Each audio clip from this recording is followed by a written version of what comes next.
Before I start this video, I thought it would be helpful to point out another downside of positive punishment, as seen by this cute comic on the left here. The dog says, "Sometimes when I yell, my human yells too. But then we take turns yelling louder and louder. It's a game we like to play." Like, this is hilarious because it shows something really important about when someone yells at their dog to stop barking. The dog may not find the yelling aversive, and thus it might not actually serve as positive punishment that you think it does, right? The dog may even find your yelling at it to be reinforcing. Say if it's interpreting it as, oh, the whole pack is getting in on the barking behavior now. So I don't know. I thought it was a good example of when, an attempt at what you think is positive punishment might actually function as positive reinforcement. That said, we're going to move on from punishment for now. This video will be explaining negative reinforcement in more detail. Like punishment, negative reinforcement does count as a form of aversive conditioning simply because some aversive stimuli are involved in the learning. But in this case, what we're learning is how to get rid of those aversive stimuli, and behaviors that succeed in doing that will be reinforced. They'll be negatively reinforced. So we could define negative reinforcement as doing a behavior that removes or prevents something bad, which thus increases that behavior, the one that worked. In other words, the behavior R consistently leads to the reinforcing event or reinforcing situation of things improving. In this case, improving by the removal of something. So sometimes you'll see the consequence of a behavior written as SR, which is a reinforcer, right? We've talked about that, a reinforcing stimulus. And in this case, we might add a little minus sign here just to point out and make it clear this is a negative reinforcer. Remember, negative doesn't mean bad. Negative, it doesn't have anything to do with valence. Negative just means something is being removed. The type of reinforcer this is an event where something is taken away, some stimulus goes away. So what happens after the behavior R is the removal of some stimulus in such a way that the removal is reinforcing. Now, there are two main types of negative reinforcement. First, there's escape behavior. In that case, the aversive stimulus is already present. It's doing the behavior to remove the aversive stimulus. That's what the escape behavior is. It's a behavior that gets you away from or gets rid of that aversive stimulus. For example, in an operant chamber, a rat pressing a lever might turn off a shock. Whew! This makes lever pressing more likely in the future. Then there's avoidance behavior. In that case, doing the behavior rather than escaping an aversive stimulus, it prevents an aversive stimulus from showing up at all. For example, the rat pressing a lever might mean it doesn't get shocked at all. But if it fails to press the lever, it's going to get shocked.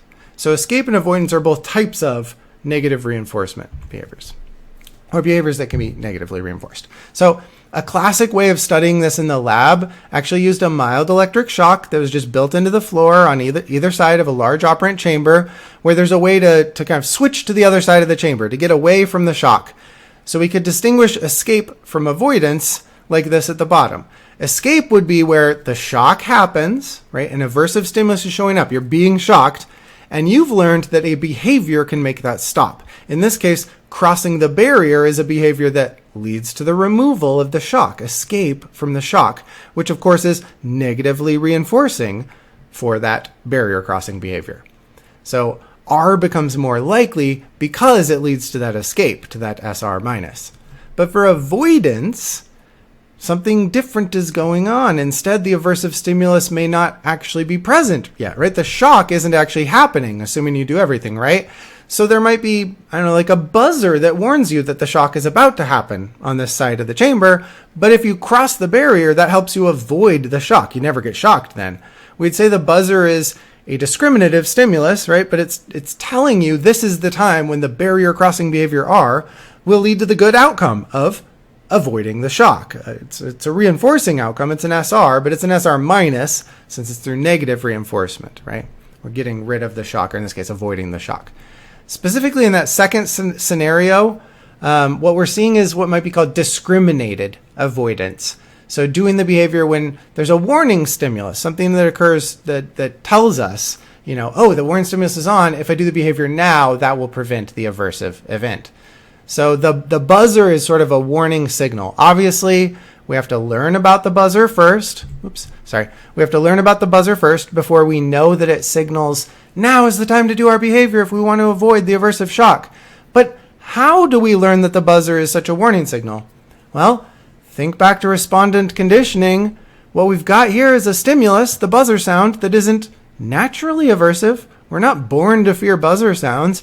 Rather, the buzzer is a neutral stimulus before any learning happens, but the buzzer comes before the shock. And the shock is clearly a US, an unconditioned stimulus.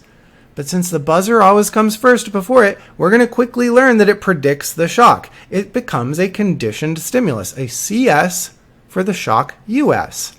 Thus, the animal is learning to fear or dislike the buzzer. In other words, the buzzer becomes a conditioned stimulus, but specifically we'd say a conditioned aversive stimulus. A conditioned S, aversive, right? Stimulus that's aversive. It's not innately aversive, but learned. That's why we say it's a conditioned aversive stimulus. Now, the buzzer, if you think about it, the buzzer becomes multiple things here, so to speak, or it's serving multiple functions. It could simultaneously be described as an SD, right, a discriminative stimulus, but also an SAVE, an aversive stimulus, but also that's just a type of conditioned stimulus, a CS, because it serves all those roles or functions. So respondent conditioning is actually how the buzzer becomes a conditioned stimulus, in this case, a conditioned aversive stimulus. So let's see an example of negative reinforcement in action. Just in a Skinner box in a lab, here the floor on either side of this little box can have a mild electrical current turned on. The tone and actually a light here will serve as a warning signal. They're an SD, discriminative stimulus, for the upcoming shock. They're saying basically you need to do the behavior now, you need to move to the other side of the chamber, or you will get a shock. And yes, I feel really bad for the poor little guy, but just to be clear that the shock is at least mild. It's akin to those like prank joy buzzers that you shock your friend when you shake hands, or the prank pens that lightly shock and startle the person who tries to use it. So something like that. All right, so let's see an example. So when that sound comes on, if he moves to the other side, he avoids the shock.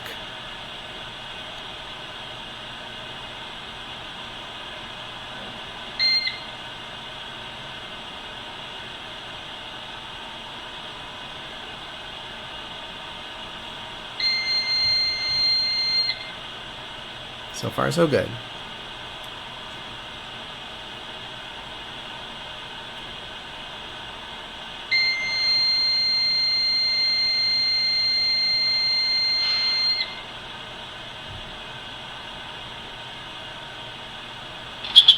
Oh, poor little guy.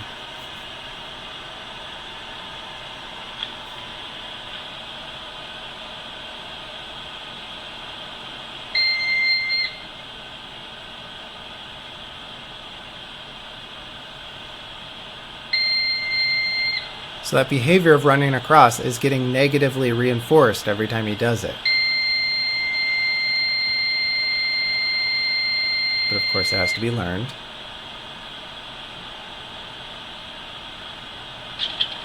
Through some experience.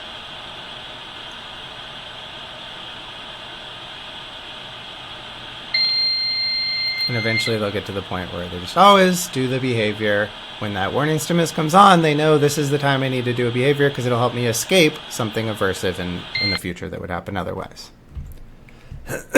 Okay, now negative reinforcement is one of the contingencies that can be kind of harder for people to intuitively recognize, but it actually has a lot of applications.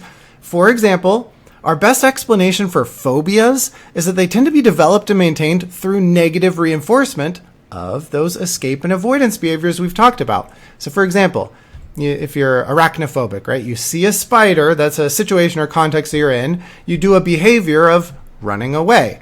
What happens when you do that behavior? The fear is removed or lowered, at least in that moment, right? So you've escaped. The R here, the running away, it's an escape behavior. And since the behavior worked in that moment, in the short run, it means the running away behavior has been reinforced and will be more likely in that situation in the future.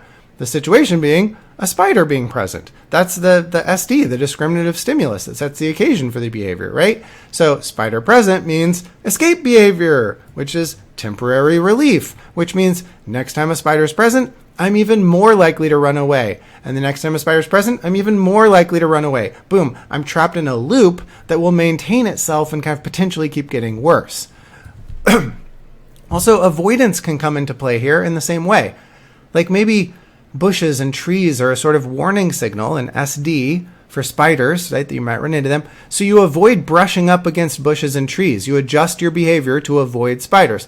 That's an avoidance behavior. And what does that avoidance behavior lead to? You avoid seeing a spider. Sweet. That feels good. A little relieving, right? But that means the next time you're around bushes or trees, you're more likely to do that avoidance behavior. So the escape and avoidance behaviors are negatively reinforced, and they just become more and more likely in the future. So if we understand this behavioral side of phobias, how negative reinforcement is part of that, how might we break the chain? You might pause the video for a minute here and think about how to stop a behavior that's being reinforced like this. So there are a few solutions, but they generally have the same underlying logic. One option is called flooding. What you do with flooding is you just inundate the person with the feared thing, the feared conditioned stimulus, right? The thing they've become phobic of. For example, you put them in a room with a big scary spider running around, and you block escape so they can't leave the situation. You don't let them run away, maybe even you don't let them look away from it. But you do this in as safe of a space as possible, like with the therapist who's taught them relaxation techniques, so they're doing their best to cope while being forced into this exposure to the stimulus and having their escape behavior blocked. So what's happening here when we're doing this flooding? Why might it actually work? Well, for one thing, we've got exposure to the stimulus, exposure to the spider. In other words, they're experiencing the conditioned stimulus, the CS, but without any actual injury or bad thing happening. No US is occurring. So this exposure is another way of saying we're doing respondent extinction, right? Think back to respondent extinction. We're presenting the CS without the US, just like Pavlov ringing the bell, but without giving meat. We're presenting the spider, but without anything bad happening. That's exposure. And what about the part where we're blocking their escape so they can't leave? It's not quite operant extinction, because it's not that we're removing the reward for their escape behavior, but we're just stopping them from doing the escape behavior in the first place.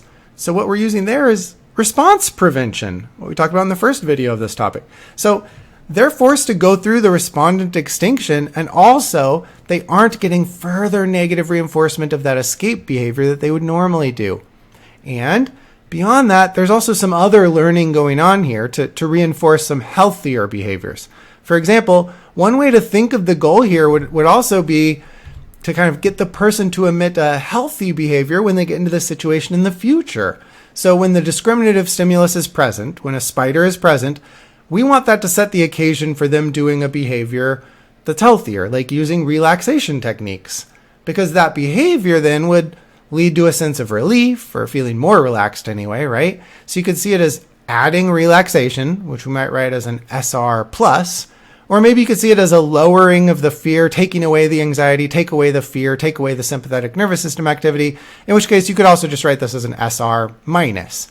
But the point is, either way, we want to get to where the relaxation behavior is getting reinforced and becoming more likely in the future when a spider is present, while simultaneously lowering the probability of the escape behavior in that situation in the future. And the evidence actually does suggest flooding can work quite well. It can be long-lasting. In fact, it works faster than systematic desensitization, where we do the same basic thing but slowly work up to it. Of course, flooding is much scarier at first, right? You're jumping right into the deep end, so to speak. So most clients actually prefer the slower, systematic desensitization to flooding. In systematic desensitization, we use the same basic idea. It's exposure and response prevention, while also reinforcing those healthier behaviors.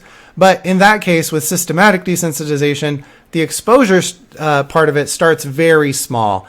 like just saying the word spider and then getting comfortable maybe looking at a picture of a spider and then eventually getting okay with a movie of a spider. And again, all along the way, you're learning those relaxation techniques, things like that. Then getting okay with one that's in a cage across the room from you and so on before you eventually build up to the full thing. That would be systematic desensitization.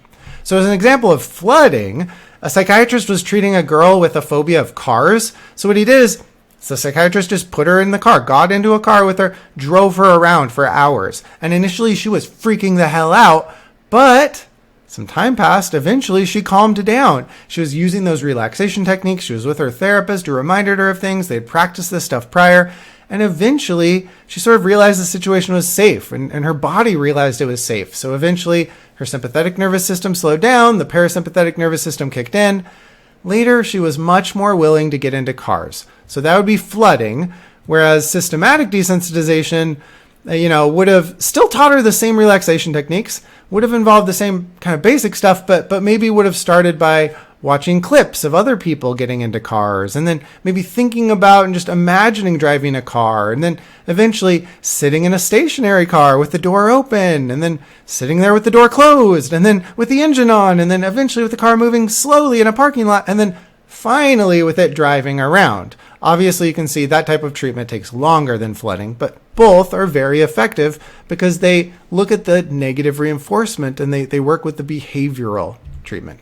Here's an example, this clip I'll show from a show on Animal Planet. It's of a therapist who's been working with a guy who's afraid of dogs. He had had a traumatic experience with a dog, although I want to be clear, a lot of people with phobias don't have any clear traumatic experience that stands out. And it can actually just start from a minor escape and avoidance behavior that kind of gets further and further reinforced. More and more escape, more and more avoidance, and reinforces itself until eventually it's a phobia. At any rate, for this guy, what I want you to watch is watch how his therapist uses the techniques we've talked about, so specifically exposure and response prevention. She's forcing him to stay there. She doesn't want him to go away or look away or not do it. She wants him to go through that and to go through the respondent extinction while also reinforcing the healthy behaviors at the same time.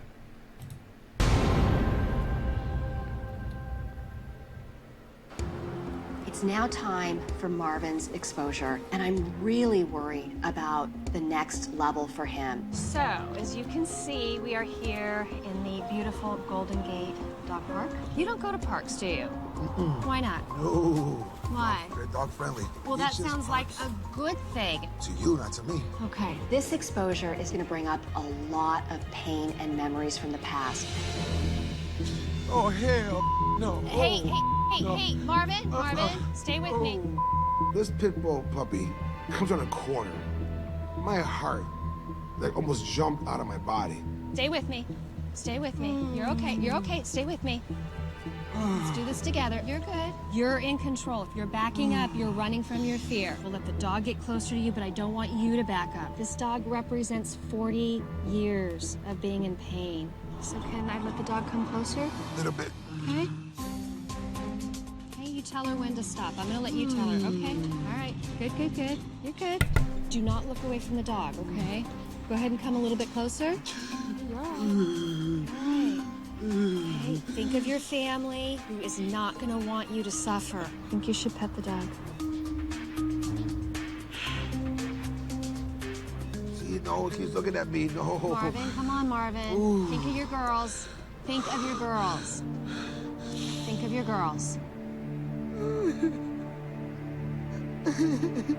I'm a coward. You're not a coward. You are not a coward. You are a strong person.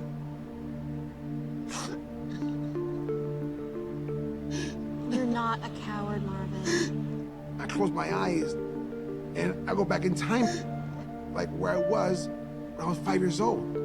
This is why you're confronting your fear, because you can't keep living like this. Okay? You can't keep living in sheer terror. Enough is enough. Babies. I know. Can't close my babies. I know. So much. You cannot leave being afraid still. I know you're going to be scared, but you have to touch the dog before you leave. I'm sorry. Walk up to the dog.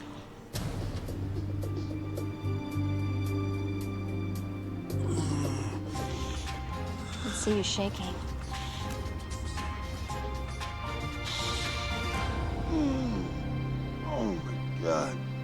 at you. Dogs know fear, they go after fear. I know it was tough, but you're moving forward and you're regaining your life. So now let's apply some of that same logic to another condition. Like, how might obsessive compulsive disorder, for example, or panic disorder be maintained by negative reinforcement? So you might actually pause the video and try to write down an explanation. Try to clearly identify the behavior and how it's being reinforced using our operant conditioning terminology like R and SR. So let's start with OCD, focusing on escape behaviors. So think of it this way. Every time that the ritual behavior, the compulsion, it removes, in other words, kind of escapes that aversive, obsessive thought that they're having, that makes the behavior, R, more likely in the future, to the point that R becomes a compulsion. So kind of the discriminative stimulus would be the obsessive thoughts. For example, obsessive thoughts about a break-in, right? The escape behavior, R, the behavior would be the compulsion, the ritual they do, like checking that the door is locked. And then what we've got going on here is negative reinforcement, SR minus, because the checking behavior temporarily removes, it takes away that unpleasant stimulus, the unpleasant obsessive thought. So the checking behavior R is going to be increased in the future in that circumstance. The next time I'm having the obsessive thought, I'm more likely to do the checking behavior, which temporarily helps. So it makes that behavior even more likely in the future the next time I'm having the obsessive thought. And that's how the compulsion happens. We could apply the same idea from like the avoidance angle. So every time the avoidance behavior R avoids like the aversive obsessive thought, so a bad thing is avoided, that makes that behavior, the avoidance, not the ritual, not the compulsion, but just the avoidance behavior more likely in the future. Thus, we can end up with a lot of unhealthy life changes beyond just the compulsions. For example, with someone that has like a contamination or germ-related OCD, the discriminative stimulus might be something like seeing a public bathroom, right?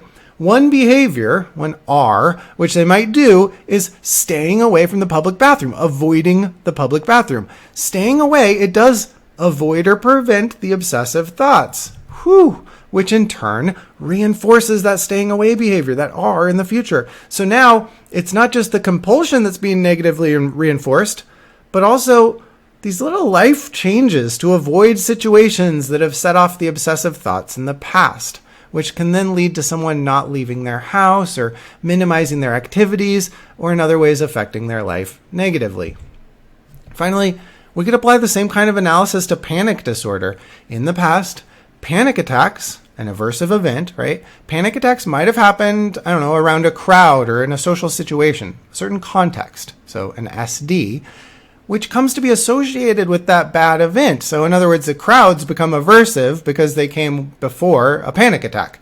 They came, they became sort of a conditioned stimulus, a conditioned aversive stimulus. So crowds became aversive because they're associated with the panic attack you had. Well, then that means the behavior of running away, right? Running away from crowds, that escapes an occurring panic attack. Or the behavior of running away from crowds might avoid an impending one. It helps you avoid a panic attack. But that means the running away behavior, because it makes things better in the moment, is going to get reinforced, right? So you're reinforcing the avoiding of crowds or the running away from crowds in social situations because it helps in the moment.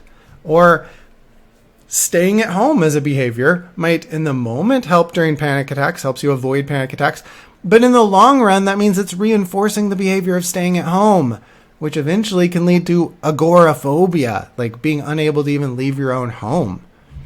All right, let's move on from those applications. Let's do one more kind of application from a different angle. Let's try a quick little demo for the next thing I want to talk about. What we're going to do, we're going to try an anagram task. Anagrams are just where you rearrange the letters in one word to make a different word. For example, the top one here, gel, can be rearranged to another word, like gel, G, E, and L can be rearranged to make leg. So what about glean? What could glean be made into?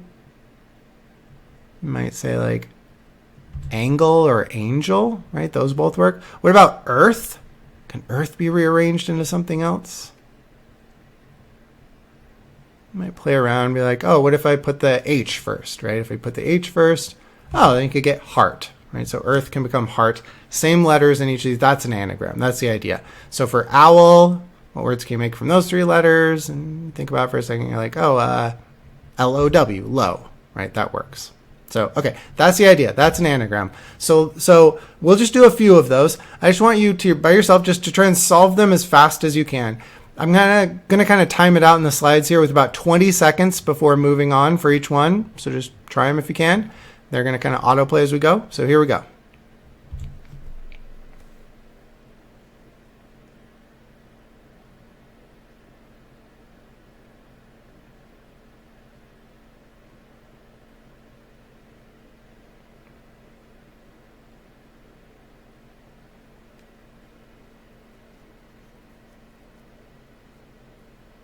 Here's the next one.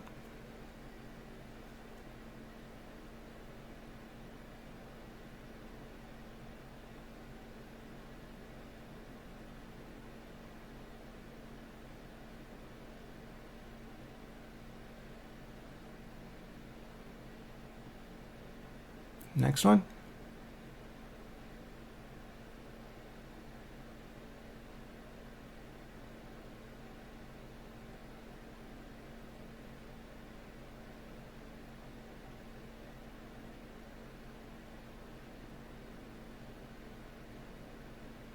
And the next one.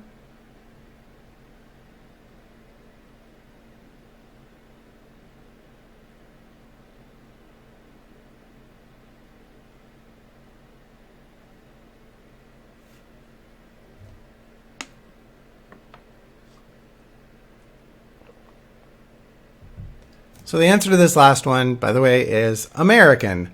Maybe you got it, maybe you didn't, but if you found it challenging, don't be surprised. I kind of set you up to be more likely to fail. So I pulled a little sneaky on you. In a lab, what we actually might do, people have done studies like this, might like flip a coin to split people into 2 groups. And in one group, we might give the participants a bunch of anagrams that are totally solvable, that do have an answer. Like bat can be tab. And if I give you lemon, you might eventually get, oh, it's melon. Oops, that shouldn't be moving, sorry. And so on. At the very end, we might give you a hard one like cinerama and see if you can get American from it, right? How long it takes you to do that before you give up, or how long you go before you give up. Meanwhile, the other group of people, we bring people into the lab, flip a coin, right? The other group we might assign where they're given a bunch of anagrams where a lot of them or some of them aren't solvable. There's no solution. Nothing will work. Like whirl and slapstick, those ones that we saw, there isn't a right answer to those. Everyone gets stuck on those. Everyone feels some failure on those. Then at the end, as the final test, the dependent variable, then we give you cinerama, which again, it does have a right answer, American, but what we find is people who had just gone through that history of unsolvable problems, of failures that were kind of out of their control, those people tend to do worse on the cinerama one. They're less likely to find American as a solution. They give up earlier and more likely to give up. Now, what's going on here? What are we simulating when we show that this history of bad things being out of your control leads to worse performance later? To help it click, I want you to kind of compare these 2 sets of situations I've put up here. In the first set of situations, we have stuff like, every time I swear in the house, I go to timeout. Or every 3 or so times I clean my room, mom gives me $5. In the second set of situations, we have stuff like, sometimes your computer dies for no apparent reason. Or no matter what behavior I do, I get yelled at by my asshole partner. Now, pause the video here and think about what the difference between these 2 sets is. Well, in the second set, we don't really have contingencies anymore, right? We've removed our own control over our environment and removed that expectation or predictability about the outcomes of my own behavior. We might say the first set are contingencies for our behavior, while the second set are more non-contingent situations. With non-contingency, the subject's behavior has no effect on the outcomes or are unpredictable in some way. So this can happen in real life, and this can happen, we can kind of simulate this in a lab. Actually, Martin Seligman, who's now known as one of the most famous people in positive psychology, kind of helped start the field, he actually studied this idea in the laboratory using dogs. He had 3 groups of dogs in his experiment, in the original one. He randomly assigned these dogs to these 3 groups.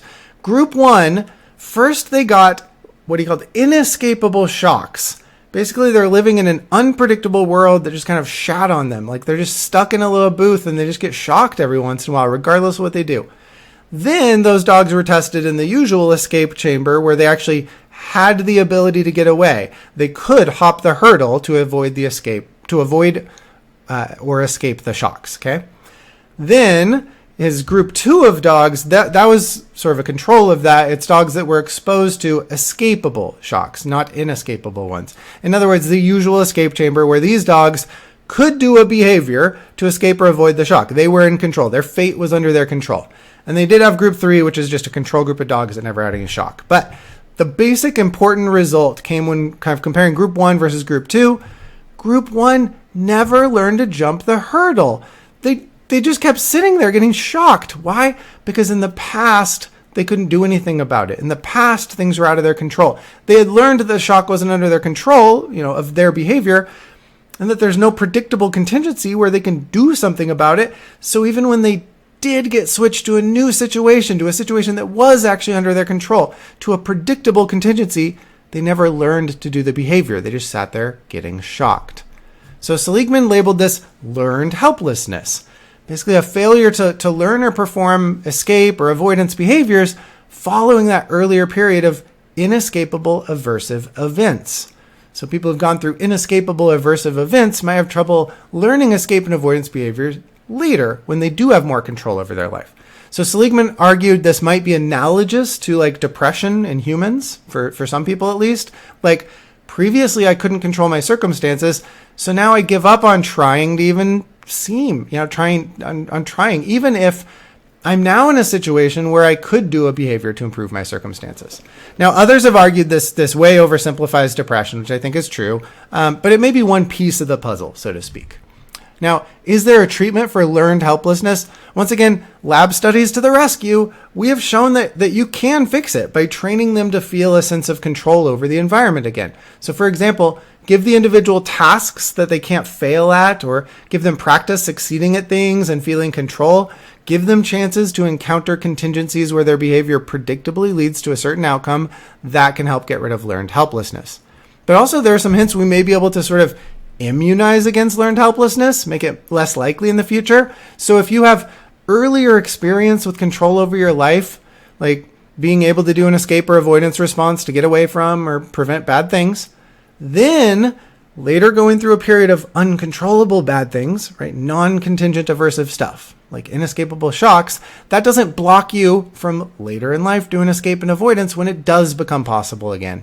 Like, if group 1 of Seligman's dogs had first experienced some contingencies they could control, then they go through that crappy inescapable shock situation, then when we move them to the escapable situation, they do successfully learn how to avoid the shocks. In other words, pre-exposure to having some control, to being able to successfully escape or avoid things, that makes you more resilient against later inescapable bad stuff that you get stuck with. So that the inescapable bad stuff doesn't shut you down from learning future escape and avoidance behaviors. All right. Well, in this video here, but one thing you might consider doing is just stopping once in a while during your day over the next week or two and see if you can start to identify some places where you are performing escape or avoidance behaviors, or seeing where other people are doing so, and kind of how they're being reinforced. So negative reinforcement, it's not as intuitive as positive reinforcement, but I think once you know to look for it, you might start noticing those behaviors all around you.